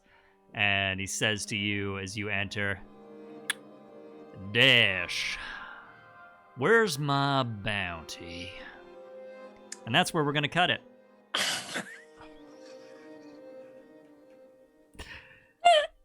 So, My day, Zethu in the terrible, horrible day. And That never ends. with that, we're going to close our session for this week. Thank you all for joining us here on ManaPot Studios for the resumption of Flights of Fandom Longshot. We're going to be back with the next installment of this flight next Saturday at 3 p.m. Eastern, same time, same place. So please join us then for the continuation of this second season of our Star Wars game. In the meantime, if you haven't watched the first flight of Longshot, head on over to youtube.com/ManaPot Studios, where you can watch the whole thing, get caught up in between now and when we premiere our next episode of this season. Once again, find out how Cheekra lost their paw. Yes, learn the exciting backstory of Cheekra's lost paw and the acquisition of Vel Karos. Once again, I've been David. You can check out my games over at dbb-8.itch.io. And with that, I'm going to throw it over to the cast for final plugs, starting with Hopper. Oh, what's up? That's me. I'm Hopper. I regrettably will continue to be Hopper. And I can be found in, on, and around the interwebs at Fail Deadly. That's with a 3 instead of an E. And at The Legend Tree. Also at thelegendtree.com.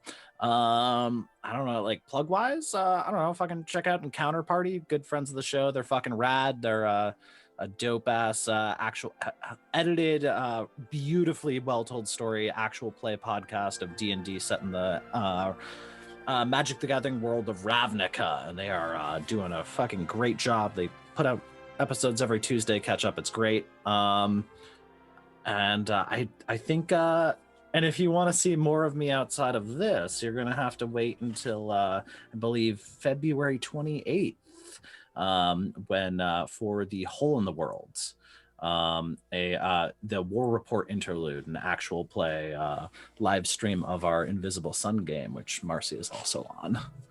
Awesome. Well, speaking of, let's pop over to Marcy. Hello. This has just been really fun to come back to, so I'm just enjoying myself. As Hopper said, the only other shout out that I've got to make is come join us on Hole in the World sometime. It's a lot of fun. Super surreal. So if you like good melodrama and just absolutely wild magic, come hang out with us every other Sunday. Yeah, we will be dark this coming week because, you know, it's Valentine's Day.